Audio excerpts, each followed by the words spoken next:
Good morning, whoever is out there on this Good Friday. Chase Parham, MPW Digital Morning, Blue Sky Live, all those good things. I don't know how long I'm going to hang out this morning, but I didn't have much going on. Thought we would talk a little bit about last night. South Carolina 3, Ole Miss 2. Gamecocks taking game one of that series, game two today at 3 o'clock for that.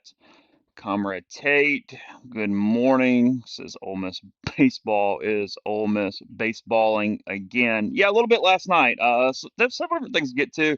I know Neil did a hand raise, guys, sort of a watch along there with you last night. So you can check that out. That's up in the feed from a podcast and a video standpoint and probably talked a good bit about what we're discussing here this morning, or at least what I had on my mind this morning. Mark, good morning. Good to see you. Um, so that's there again. We got several things to hit with this baseball thing. So you got questions, you got good mornings. Let's talk about it. RTH 86 pitches last night. Yeah, that's the story. I wrote a column last night about Hunter Elliott and Mason Morris. But offense lost the game last night. Ole Miss losing 3-2 again to a South Carolina team that entered 2-13 in the SEC. Was coming off the last two games against Texas A&M where they got beat 17 to nothing, and then they were up 12-2 in a game. They ended up losing 15-12. So that was the momentum that South Carolina came in with last night. Brandon Stone had not walked much of anybody all year, but Ole Miss made him look like Greg Maddux, swinging at a ton of first pitches, letting him settle into a game. He ended up going all 9 innings on those 86 pitches. The Rebels scatter 6 hits. They don't walk at all. They don't get hit by a pitch at all. They really only had 3 scoring opportunities of note, and in all of those, double plays affected the innings. They had leadoff batters on twice, double plays both times to ruin that, and then they had multiple runners on in an inning, and a double play messed up that as well. Yeah, I mean the thing with the offense last night is letting South Carolina settle in like that on the mound because, like I said, Brandon Stone he'd been fine, been okay, but teams were hitting over 300 against him. Batting average against was over 300, and from an innings pitch standpoint, here had been his season from an innings pitched: 3.2, 2.2, 4.2, 2, 5.2, 5, 3, 3, 3.1, 9 for Ole Miss last night. 9 on 86 pitches. That was the level of settling in. He did not pitch against Texas A&M last week. He was completely not used in that series at all last week for the Gamecocks, and now has done that to Ole Miss last night. Approach was bad. They didn't square anything up. They did nothing to make him uncomfortable at any point in that game, and it was really a continuation of Little Rock in different ways from Tuesday. You thought that was just a midweek blip, and was it a midweek blip in some ways? Sure. But Ole Miss was 0 for 12 runners in scoring position against Little Rock on Tuesday morning, matinee, 11 o'clock. And in this one, they only had 2 at-bats the entire game with runners in scoring position. I think they were 1 for 6 with runners on base, 0 for 2 with runners in scoring position, something like that. Yeah, I mean, Galen Forsyth Mormon in the lineup is baffling at this point. Look, he's got some upside, but he is really, really struggling. I think I'm going to look at that on Monday. I don't have his stats up in front of me, but there's no doubt that's not ideal what he's giving you right now. And in spots in the order, one of the things too is it's just I get baseball is a game of sample sizes, and you don't want to overreact. But college baseball season is only 56 games. If you had a bad 3 weeks, you had essentially a bad 1/3 of your conference season. So you have to do a lot with moving guys around, riding hot hands, and recognizing trends from a lineup standpoint. You can't leave guys in the middle of the lineup for any extended period of time when they are not playing well because you look up and you go, hey, we're just going to give them a couple weeks. You don't have a couple weeks in this game. It doesn't work like that. That's not the way college baseball and college coaching has to operate. RTH, he threw strikes. That's all you have to do against Ole Miss. I mean, it's a good start because Ole Miss is going to attack you early. They're going to at least try. And if you get the ball over the plate, Ole Miss walks the most in the conference. It's not like they don't take their walks, But if you are fastball dominant early in the count, they will swing. It is the approach. It's the way it runs. West Hurst Bianco's contract runs through 2026. Right now, he's got 3 years left after this year. I put it on the board. And again, we are nowhere near the realm of that conversation. Ole Miss still after this loss last night, 9-7 in the SEC. They have a winning record. We'll see what they do the rest of the weekend. I'm not going to overreact about one game in a three-game set. If Ole Miss loses the series or gets swept by South Carolina, then okay, we'll talk and we'll see if there's a bit of a downturn that's about to go in a very, very bad direction for Ole Miss at that point. But at this point, 9-7 in the SEC, so that's not a conversation. But just for the clarity of your question, Mike signed a 6-year contract after the 2022 season. 6-year contract. He has three remaining after this year. He makes 1.625 million per season, and I guess the buyout left after this year would be like 3.839 plus any relevant taxes at that point. I know during the last administration, this is not political. It's just if there has been changes to the tax law, I don't know it. If Ole Miss was firing Mike after the 22 season, the excise tax was about 20% of his remaining salary. It was a very large number on top of the actual buyout from an amount standpoint. Has the excise tax been changed under this administration? I have no clue. I don't know if that is relevant. You also have assistant coach buyouts. So it's such a big number that you're talking about a bottoming out from anything in that standpoint. I don't think we're anywhere near that conversation at the moment. They did a 4-year government contract, and you do the 2 additional years out of the foundation. That's kind of how that works. RTH Mormon OPS under 600 in SEC play. Yeah, for a power guy, not ideal. Ole Miss's 2 runs last night coming on solo home runs. Mitchell Sanford and Austin Foley, who's been white hot here in the last week and a half, 2 weeks, 2 weekends for Foley. I guess that's 3, 4 home runs now in league play the last 4 or 5 games. Humphrey was pretty good offensively last night at times, but that was it. It was bad, and then it brings you to the conversation, and it's one of those nights where if you just want to look at it in a one-game sample size, you go, hey, Ole Miss got beat 3-2. South Carolina scored 3 runs. That's not pitching. Did not beat you, and you're right. I mean, I wrote a column on pitching last night, but also had a couple paragraphs that let me be clear. Offense is losing this game, and offense is what's putting you in this situation.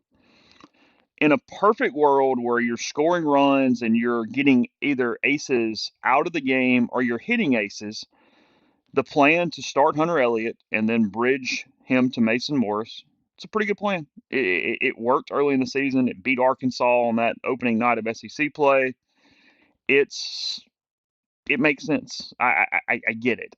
There's reasons why I don't love it, even in that standpoint, but I do at least understand it that you're using two guns to try to win the first night of the SEC series, and then you go from there. But the problem was always going to be, what if you don't win? Um, and what the problem now is, you don't even know if you're maximizing Morris because the game is just running out before he has to leave the game for any other reason. It's 3 weeks in a row that Mason Morris has not allowed a run in SEC play. Ole Miss has lost all 3 games, and he has not thrown a pitch in any of those 3 weekends with Ole Miss having a lead. That was against Kentucky. It was tied while he was in, but Ole Miss was never ahead. He came out of the game, and they gave up the winning run in the 10th, I believe, if I have that right, there in the opening game against the Wildcats. He threw 5 scoreless against Tennessee in a game that Tennessee won 3-2. Liam Doyle through 8.1 innings of that game. They came in for a reliever getting 1 out, 2 relievers getting 1 out apiece in the bullpen in the ninth in the Tennessee game, and then last night throws 2.2 coming in for Elliott because Carolina did not have to hit in the ninth. So Elliott got them into the sixth, and not only into the sixth, but into the sixth only on 78 pitches. I think that's part of the calculus that we're doing right now for that. So you're talking about Morris, 20 strikeouts, 12 innings over the course of 3 weekends. Lost to Kentucky, lost to Tennessee, lost to South Carolina last night in those games. And barring, again, he only threw 28 pitches. Morris threw 28 pitches, 22 strikes last night. I guess he technically could come back today or tomorrow. So if he does that, we'll see what that looks like, and maybe that runs Ole Miss into a win somehow, and we at least have to move the needle back a little bit on what we're saying. But he has not thrown twice in a weekend so far this season, including earlier in the year when I think he had 37 pitches in a game and didn't come back later in the game in the weekend. Sorry. So if he only throws last night, and it's an if, but if he only throws last night based off history, you will have thrown at least 24 innings on the weekend, as many as 26 barring extra innings, and then who knows with extra innings. And your best pitcher will have only thrown 2.2 of those innings. That is not sustainable. That's not efficient. That is not maximizing him in any way. And what people are doing here a little bit, and that's why I want to be clear, is they're turning it into a Morris versus Elliott situation. And I can still make the argument that Hunter Elliott is your second best starter, that he should still be starting on the weekend too. Hunter was not to blame last night from a loss standpoint. Now, is Hunter as good as he was pre-injury when he was complete nails in every way? No, he's not. I don't think that's an arguable stance, but he's still one of your better arms. He's very much a capable starter in the SEC, and he is very capable of giving you 4 to 5.5 innings per start without running you out of baseball games. If you moved Hunter to the Saturday role, I think he's arguably one of the top pitchers in the league on Saturdays. I think there's no doubt about that. Hunter is capable and confident with runners on base. I think he's a long inning, long relief bullpen option if you wanted to do that. Or even if you just decided, nope, he has to throw on Friday. He gives us something in some intangible way. I'm not in the clubhouse, so if that is the argument, okay. But it just cannot be a set thing that Mason Morris is his bridge right now, temporarily or permanently. I don't know, but right now that's not a sustainable way to win baseball games because you're not getting after aces. And I look, I get Dole was really good last week. Dole also was primarily just a fastball last week, and Ole Miss didn't get on it. Completely different type of pitcher in Stone yesterday. But think about this: Ole Miss has played 18 offensive innings in the last two Fridays, and the starting pitchers have thrown 17.1 of those innings. That is unheard of in today's college baseball. That is an offensive problem. That is an issue on you, not just a credit to the other pitchers. Sure, Stone didn't walk a bunch of people last night, but he was never going to walk a bunch of people. He's only walked 8 people all year. He struck out 4. You put the ball in play. It was death by ground ball last night. I think Ole Miss had 15 ground outs or something like that last night. I mean, they didn't pop up. I mean, I had set the situation on them at, was it 18 strikeouts per and pop ups together. Um, they definitely didn't do that. It was all ground balls, but it was weak ground balls. It was rolling over.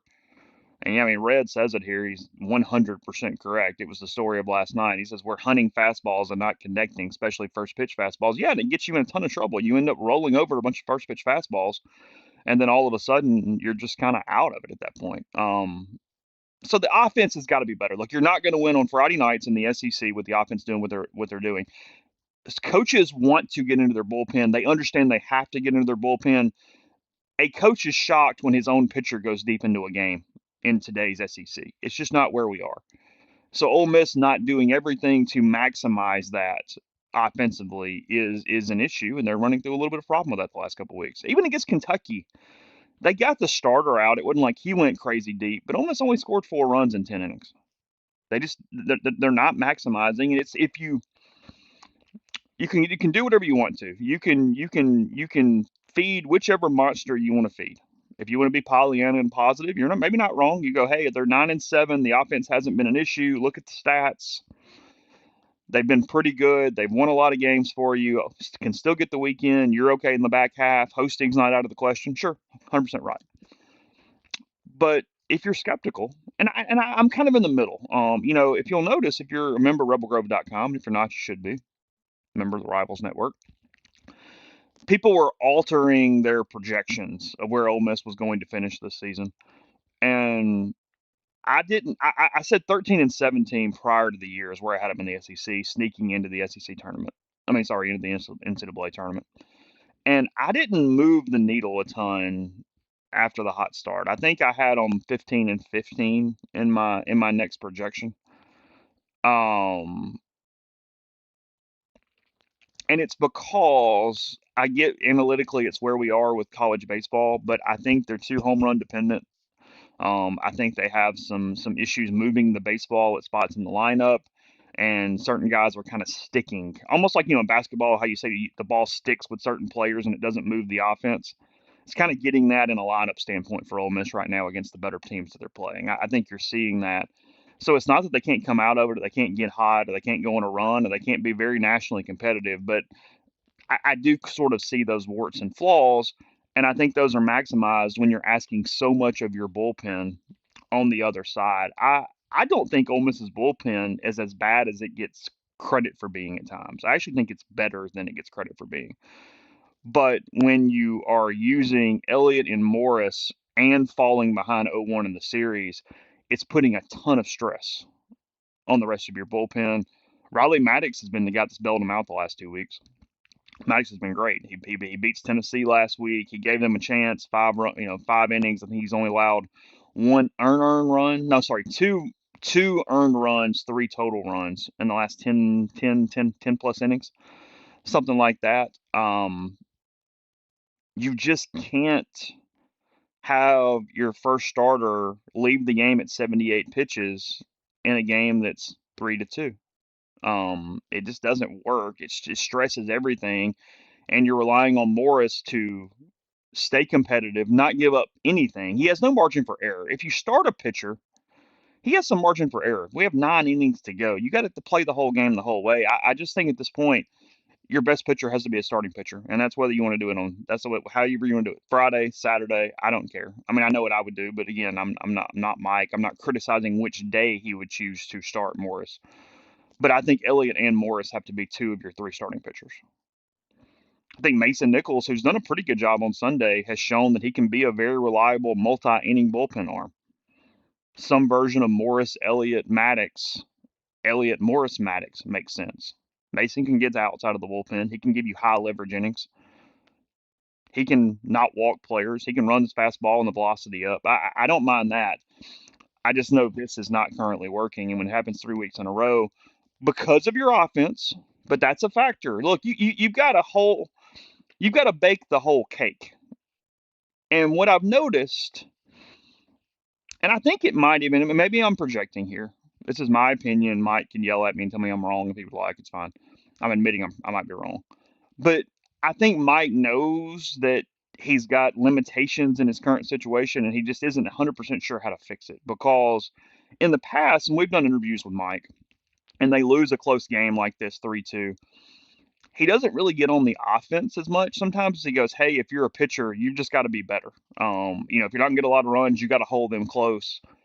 You got to do less." And it always sort of bugged me because I'm like, "Well, no, you lose a game 3-2. That's on the offense." But at the same time, it was showing a belief and a confidence in his rotation. I just haven't heard that much um, at all. He hasn't said that. He mentioned last night that they just had to get more hits.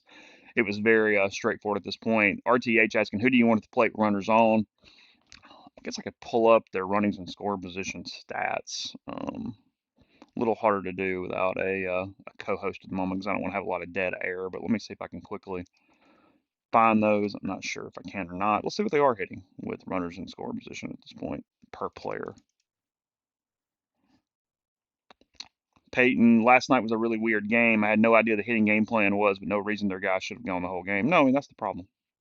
Because now you've let a team that doesn't have a ton of bullpen and frankly isn't very good. They saved their bullpen, entire bullpen.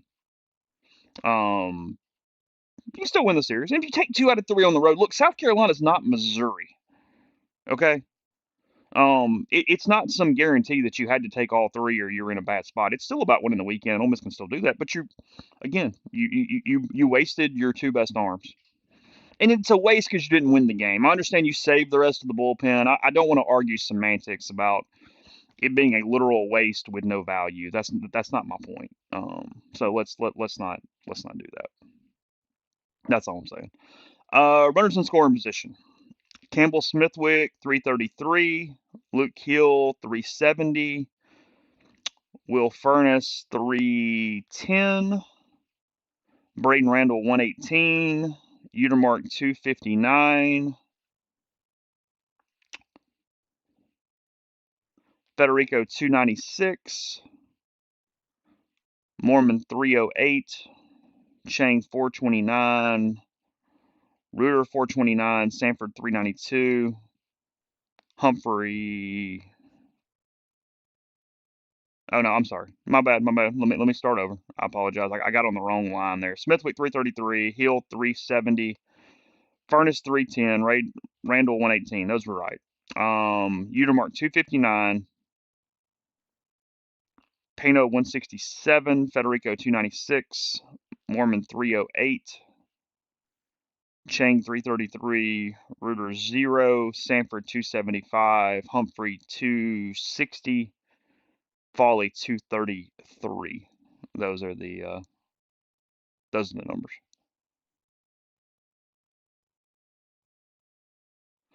Mason Morris is going to go pro next year.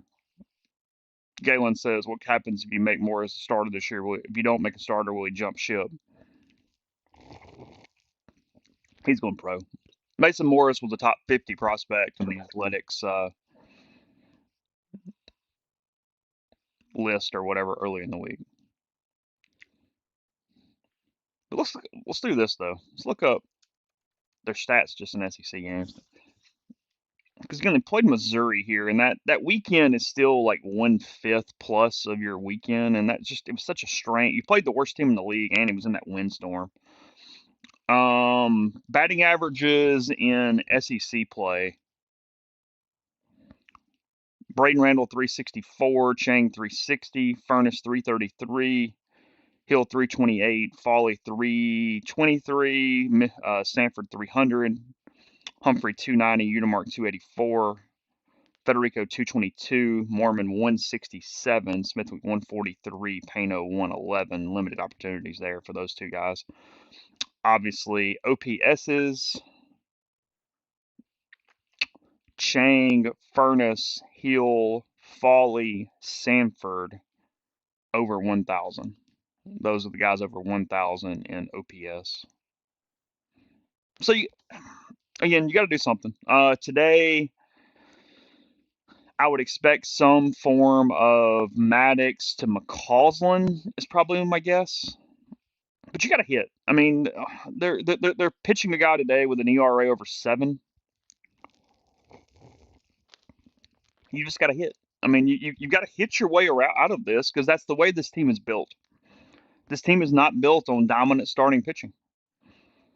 It's built on striking out a lot of guys from starting pitchers, but it's built on offense. It's supposed to be an old team that is very tough offensively and stresses you 1 through 9. That's what it's supposed to do. It's the way this team is built. And last night was the antithesis of that in every way. Yeah, you got to be. I love Hayden Federico. He's going to be a star in this league. He's an all SEC talent eventually. And he's been really good and really important for the Rebels in key games. You got to be careful with him right now in this lineup. And look, I don't know what that means you go to. I don't know who. You've got multiple problems. You're so fly ball, extra base hit dependent with Utermark and Mormon. With Utermark, it is what it is. You have to play him every day. Don't get me wrong. This is not really anti-Judd. Mormon is showing some issues with velocity. It's been the problem or the worry when it comes to Big Ten transfers that they just don't see the velocity day after day after day after day, and either they don't have the ability to do it or it is a transition that is hard. Early in the year, I sort of liked his approach and thought that he could handle it. And look, maybe he convinces us all and it's just a slump and he starts hitting the hell out of it. But that's your concern. I am starting to sort of profile Big Ten bats a little bit in the velocity department when you talk about transfers. Mormon is better than Anthony Calarco, but I see some similarities in just sort of what the transition looks like from the Big Ten to the SEC. There's no doubt about that. But when you've got those guys that are so extra base hit, fly ball dependent, and you're not moving the ball, my point with Federico is 222 in league play, and he's not giving you a position. He's having to eat at DH. if he was playing an elite second base or something, then that's one thing, and it is what it is. But when you have the situation to where he's also not playing defensively, it just gets a little tricky and a little weird there at times. So I need to be need to be aware of that in some ways, um, and not let that take up half a season. You got to give him at bats, but I mean, they like Fed at DH because he just has struggled to play a position and they need his bat in the lineup. They would love for him to be able to play second base. I mean, if he could play second base, that would help tremendously.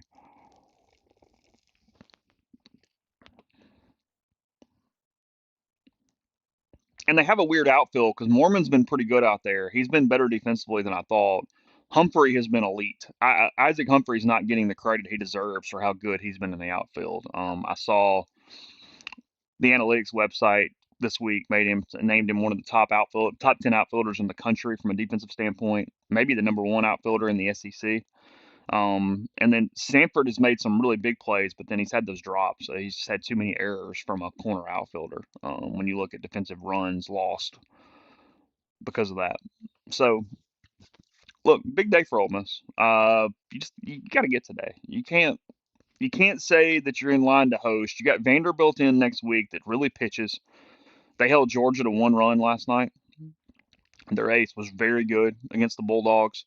Um, Oklahoma's not a bad baseball team. Auburn is better than we're giving them credit for being. They lost last night. They played Texas to a 3-2 game. Butch has got them playing well and getting the kind of the sum of their parts, much like Ole Miss has done at times this season. But Auburn's really doing that. So this is a critical 2 days. If you talk about leadership, you talk about having an older team and bouncing back and fighting, and they have played two horrifically bad offensive baseball games in two different ways. I thought on Sunday they really fought offensively and they just lost the game to Tennessee 10-8, and it was what it was. But when you look at what happened on Tuesday against Little Rock, and then you look at what happened last night, it's too bad, two really bad offensive baseball games. And if that goes to three, you've got a problem. So I think today is one of the first pinch points that this group has really run into. Because you look at it, they haven't had a lot of adversity. They lose the one game in Arizona, win two, they run through the non-con pretty well.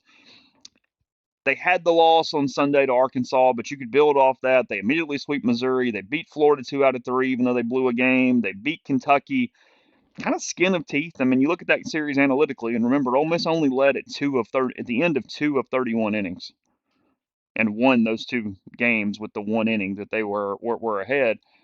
Played well against Tennessee, but lost. This is the first true adversity. These two games, and now you see how they respond. It's what you built the group to do. So now I mean, look, there's going to be a scoreboard. They're going to play 9 innings at Founders Park today, 3 o'clock first pitch for that one, and we'll see where it goes. So that's it. But I thought getting on here this morning made a lot of sense because you had the Morris Elliott thing. We'll continue to talk about it as the week moves on. But that's a pretty critical spot. At this point, they can't get it wrong. You've got to figure out how to maximize. You have several arms you have to maximize, and however that looks like, you have to maximize Elliott, you have to maximize Morris, you have to maximize Spencer, and that's tricky because you can't get because of Spencer's lack of back to back and his inability to really extend. You have to make sure his innings truly count, like almost to the point of I'm scared to throw him in a tie game at times.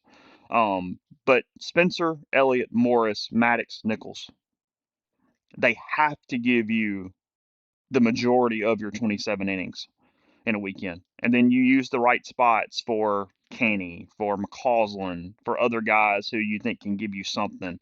I still believe in Hooks. I know he had a bad game last week, but I think he can give you innings. But again, you got to use Hooks in the right place. He's a left-handed guy who throws 4 pitches. He's not probably going to come in and strike out the side. So putting him on it, with a runner, putting him in it with a runner at second base and one out is probably not the move. Um, this is maximizing niches and roles in a lot of ways. Who am I putting in the lineup? At this point, I'm moving Foley up. He's just hitting. I think he's too far down at times. I think you got to move Mormon down because if you also can protect him a little bit, move him in spots, you can get some more hittable pitches to him. I think he's guessing a little bit at the plate right now. And with Randall hitting what he is in the SEC, you have to play him pretty much every day. It's a complicated thing because I think Shane gives you a lot all around. I think he finds ways on base, but he also can be sort of overmatched at the plate too. I sort of like Randall in the opening games, the weekends, and Chang Saturday, Sunday somewhere. Maybe you play both of them. You can do that. There's ways to mix and match to get both those guys in, but I think that's probably the way I would do it. Wes, this is the year Elko gets called up. Yeah, I think so. He's hitting the crap out of it right now in AAA in Charlotte. He's been awesome. And the White Sox suck. The two guys that are up that he is technically, I guess, competing against for Major League playing time, they've been awful. So why not bring him up, see what happens? It's not like they're playing for anything. I don't understand White Sox management, but again, there are reasons why bad teams are bad. It's not just because they're unlucky; it's because they're bad at what they do. So, but yes, I do think he gets up this year. It's an awesome story. I mean, Tim's story has gotten a ton of play, deservedly. I don't mean that in a negative way, but when you look at the totality of what he has done, you also wonder in this modern era would he even have stuck it out that long at one place? And that's not about his. I'm not saying anything about his character. It's just any player who came in because there was some pitchers in that class he came in with, but he was the top bat. Tyler Keenan was sort of the second fiddle to Elko coming in out of high school. They played the same position, both played third base. Elko struggled mightily in 18, struggled mightily in 19, and was really turning it on. I mean, I was wanting all the stock of him in 20. The last game of the season, or the second to last game of the season against Princeton before the pandemic shut things down. I mean, Elko hit a ball off the batter's eye or over the batter's eye or something like that. And he was doing really, really, really well. And then the next year you have the ACL tear halfway through the year, comes back, hits the home runs, kind of becomes the folk hero, and then leads the team to the national title. It's a journey that took over 3 years to actually get where it was going. And there's a lot to the perseverance and who Tim kind of is as a person there that means a lot. I wanted to read this. So Will Etheridge, former Ole Miss pitcher, former Ole Miss Friday night arm, actually, when we're talking about what to do with players, Will was one of those guys. He came in as a freshman, was a midweek starter. He needed to get more innings in SEC play. They had to figure out what to do it. He quote tweeted my column last night. So again, column up on X on rebelgrove.com. You can read it. It's about Morris and Elliott and what to do to make them both the best they can be for Ole Miss this season. But Will, who has spent a lot of time on that mound, and has been spent a lot of time in the program with Mike. I listen when he talks. Good dude. I like Will a lot. He quote tweets me, and I'll read the whole thread here. Just something to chew on. He said, "Need to say something, and a lot of people are thinking. Mason Morris needs to be a starter. If that, maybe the Friday night guy. Love Elliott and his contributions to the program, but sometimes you have to bite the bullet and let someone else lead the way. Elliott has elite stuff, but needs a fire under him. He's had the comfort of having Morris come in after to help retain our chances of winning on Friday night. I love the thought of testing one's competitive spirit by making him go get the win on his own. I look back at when Doug was a Friday guy and Gunner stepped in front of him in 2021. I think it made Doug that much of a monster when you took what was his the year prior and made him go get it again.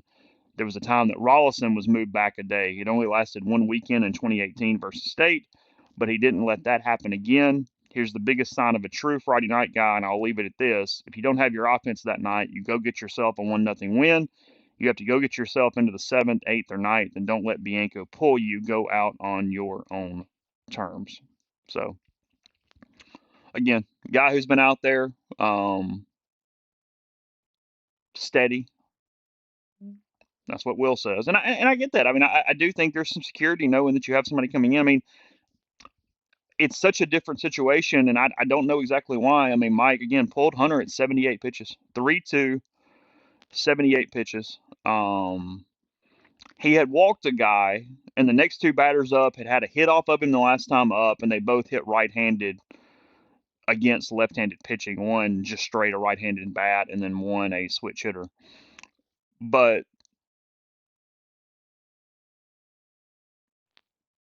it's just an odd place to be in right now. And yeah, no, look, I mean, RTH, they're not competitive at the plate. But again, that emphasizes this need even more.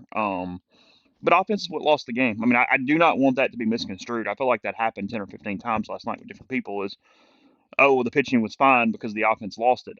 I didn't argue. The offense did lose the game, but that doesn't mean you don't have tweaks in other areas. You have to maximize everything. I've just thought the verbiage has been weird around it. They haven't really criticized the arms, and I don't mean criticize. I mean even try to pump up, try to speak to them, streak to the players, to the media a little bit. I give Elliott a lot of credit. I mean, I wrote this. Elliott's legacy is secure. He has a ring, tough as hell out there, gets a lot of outs. His 22 season, coming back through these 2 years, he was drafted by the Dodgers. He could have gone pro and bet on himself and just called it a day. Came back, wanted to help, wanted to win, really focused on leadership. Hunter struggled a lot last year not being on the field and not really knowing how to help. So I know this is hard for him. I understand his competitiveness. And he's valuable. He needs to be a starter on this team. This is not an anti Hunter Elliott situation. He's just not the best pitcher on the team. And you can't run the risk of having the best pitcher on the team throw 2.2 innings in a weekend. That's the bottom line. I know I'm rambling, but that's where we are. So it's a lot there. But nonetheless, I don't know that I have anything else. We have football coverage up. I'm going to write about Dejon Stribling today. That'll be up at the site at Rebel Grove. Game at 3 o'clock. Again, Raleigh Maddox, pressure on him again. He's handled it well the last 2 weeks.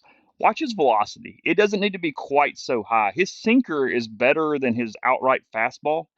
So when he can really work that sinker and is a little lower on velocity, he's better. He's done it the last 2 weeks. I've thought he's been good. There's no doubt about that. So he needs to follow that up again. Lane Kiffin did not really want to talk to the media yesterday. I think he also was pretty thoughtful in that there was some questions asked of him that he didn't feel like he was at a place to answer from a knowledge standpoint, and he didn't answer. So there wasn't much out of Lane yesterday. But again, all in on baseball. Appreciate you guys who jumped in this morning. And it wasn't going to go long, but I wanted to hit some of these things since we're not going to have another podcast until Monday. Sorry, yeah, I guess Monday morning at this point, Friday morning. And I don't know, I might do it again. If there's something that comes out of today that we jump back on here, I kind of like these. We'll call it a weekend show, even though it's a Friday morning, so I don't mind doing this. So appreciate you guys.